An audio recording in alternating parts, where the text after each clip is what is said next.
Town Square. I'm Patty O'Donnell, and I'm your host today for today's presentation. With me, I have some folks from Vermont Yankee, some employees there. We have Tony Bonello, Bruce Lawrence, and Michelle Joy. And they're here today to talk about some of the issues that have come up on Vermont Yankee and to explain to folks back home what Vermont Yankee really is.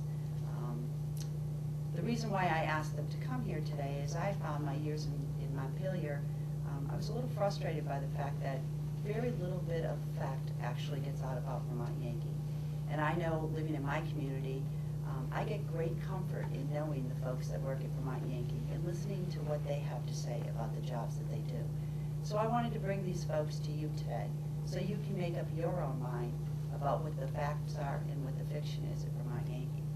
So we're going to start today with, they're going to go through what Vermont Yankee is, how it works, what the Tritium was, and we're going to go on from there and talk about the economic benefit of Vermont Yankee. So we'll start with Tony. Want to talk about, obviously you're Tony, a little bit about what you do at Vermont Yankee, and we can go from there. Well, first of all, my job is radiation protection. My job is to protect the worker and the public from overexposure from radiation. And what do we have at Vermont Yankee is, number our first priority is safety. Safety is the highest priority of every employee at Vermont Yankee throughout the whole energy fleet. And here at OBY, we take a lot of pride in that. So our morning briefs, we start off with a safety topic, and we go over safety culture. It has to do with ice outside, the snow, how we run and operate the plant. And it's very important that every employee understands the safety conscious of what we do. One of the jobs that I do is I protect the workers that come in to work inside the radiation controlled area for overexposure. We do have a job brief, a pre-job brief. We go over the radiation work permit to understand what they're doing and what they're doing in the plant is safe and legal and be responsible for your job function. It's a short brief of what the job function is and everybody's responsibility what they do at VY. It's important to understand that everybody has a role to play and we have procedures to follow. And we follow those procedures all the time. And Bruce, you want to explain what it is that you do at Vermont Yankee? Yeah, okay. I've been at Vermont Yankee for 26 years now, and all of that's been with operations. Started out as what's called an auxiliary operator. We go out in the plant and actually operate the equipment, make sure it's running right, check for leaks, all that sort of stuff.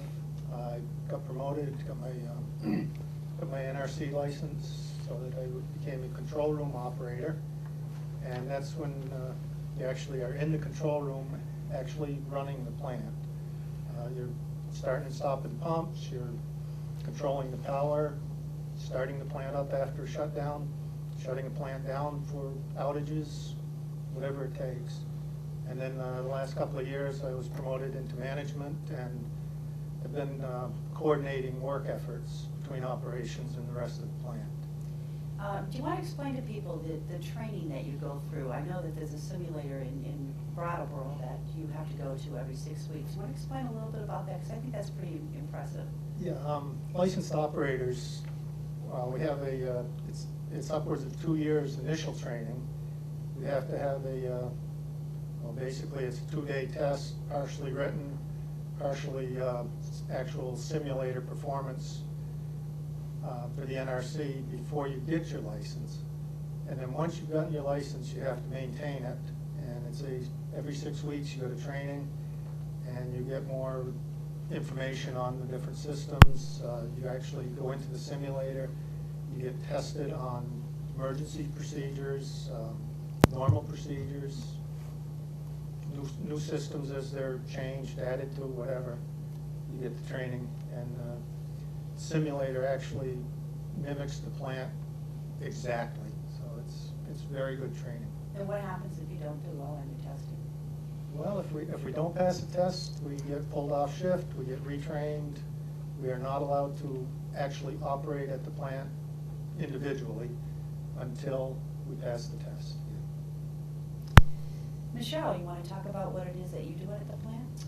Yeah, I am a licensed reactor operator as well at Vermont Yankee, and I've had my license for almost 2 years now. And Bruce touched upon what my job is, but to sum it up, my job is to keep everybody safe. And you all do a very, very good job of it, by the Yep. way. Let's start with explaining what the basics of what Vermont Yankee is and how it generates electricity. Okay, I can do that. So, we have our reactor core, and in the core we flow water. We have a reaction that happens, and when the atom splits and neutrons are released, it generates heat. The heat boils the water. Water turns into steam. Steam goes to our turbine, turns the blades, which turns the generator and produces electricity. And electricity goes out to the grid and powers your home. Now, what equivalent of fuel would you need from other sources to make up Vermont Yankees? Like Michelle said, we split atoms to produce heat, to boil the water. The atoms come in the form of uranium, and the uranium is in a pellet form, which is maybe 3/4 of an inch long and 1/2 an inch in diameter. That one uranium fuel pellet can provide enough power to supply one house 75 days worth of electricity. Now, in order to get that same amount, you would need to burn 2,000 pounds of coal. You would need to burn 3 barrels of oil, that's about 150 gallons of oil. A quart of wood would produce the same amount of electricity, or 17,000 cubic feet of natural gas.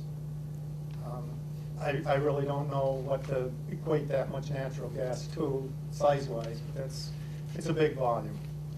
And I say that's all the same amount of power is produced by one uranium pellet. So that's why Vermont's footprint is very low on carbon emissions, because we have Vermont Yankee supplying the majority or such a large amount of electricity. That's to the correct. state of We Vermont. don't have to burn all that oil. We don't have to burn the wood, the coal, whatever. So, Vermont Yankee produces about 17 tons of carbon dioxide per gigawatt hour. That is a really minimal amount compared to coal, which is over 1,000 tons of carbon dioxide. And natural gas is around 600 tons. And the next closest to us would be hydroelectric, and they still produce more carbon dioxide emissions than Vermont Yankee does. So this is the #1 reason why the state of Vermont has the best rating as far as carbon dioxide emissions go.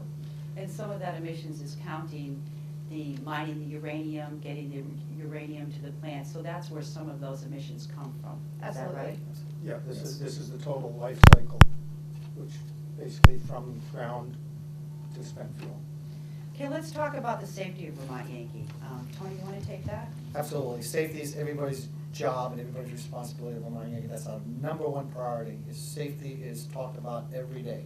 Every day is important about safety.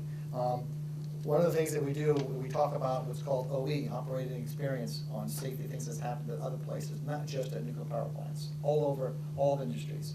But at Vermont Yankee, we strongly feel that safety is our #1 rule, and we follow it to the T. We've been safe here at Vermont Yankee for over 38 years of running this nuclear power plant, and we take pride in that safety,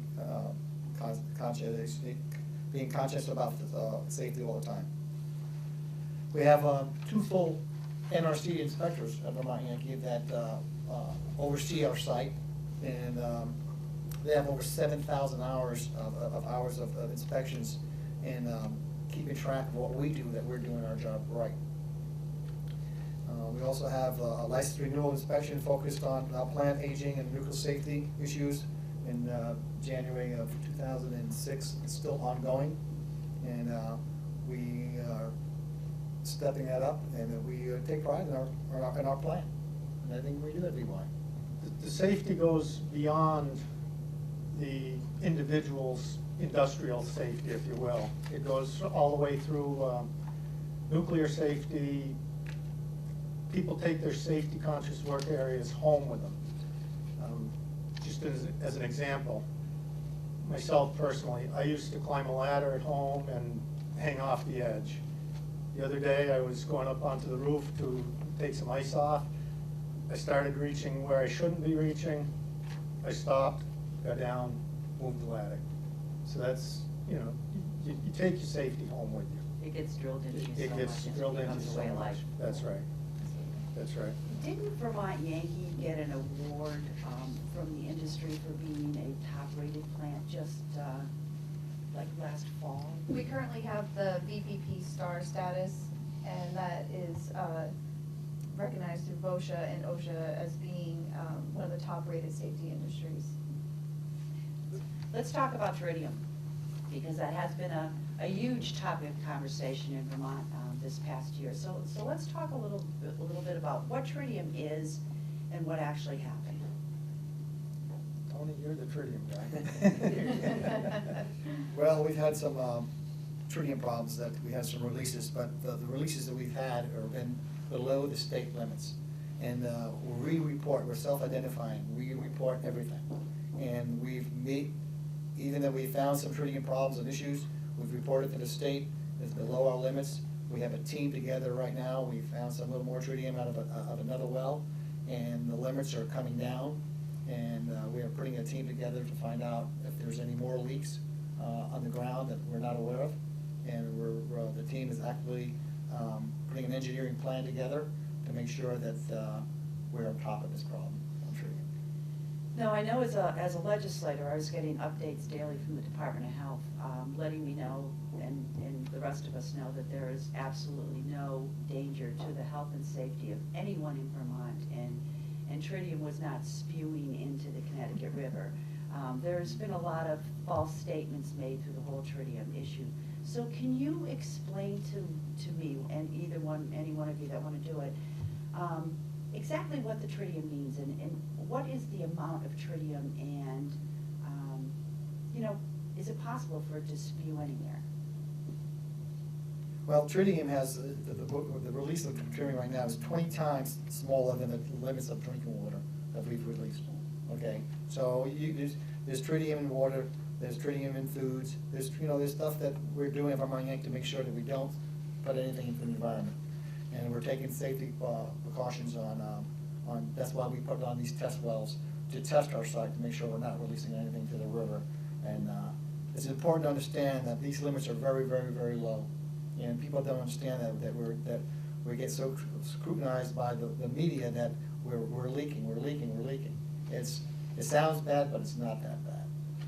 And we're also pumping this water out of these wells and placing it in storage tanks and removing it. That's We're not correct. letting it continue to flow through the groundwater systems and into the river. We're stopping that before it can happen.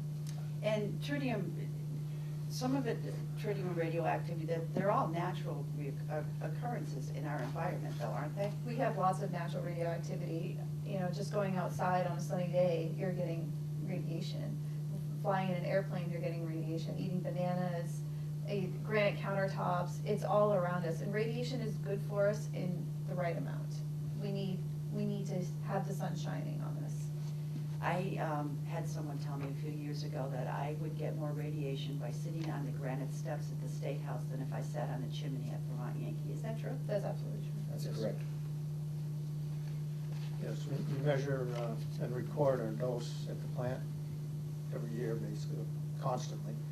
But my own personal dose for last year was 0 milligrams. Okay. And this is after a whole year of working at the plant. So That means I had no radiation from the plant last year from working there. is there a way to compare so that people back home understand the amount of tritium? Is there anything to compare that tritium to the amounts of tritium that were found at Vermont Yankee? I've heard that you get more tritium in one exit sign than what was found at Vermont Yankee. Can you explain Absolutely. that? I don't know the numbers off the top of my head as far as quantity-wise for tritium in exit signs, but tritium is used in everyday materials. There's watches out there that have tritium dials on there so you can see them glowing in the dark of night. Your exit signs that need to be a power fail safety feature, they have tritium to keep them glowing.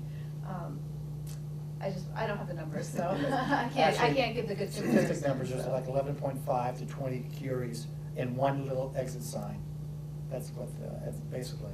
But I believe they're low energy beta emitters, so it's not gonna come through the plastic sign at all. Right. But we have a lot of exit signs in our landfills.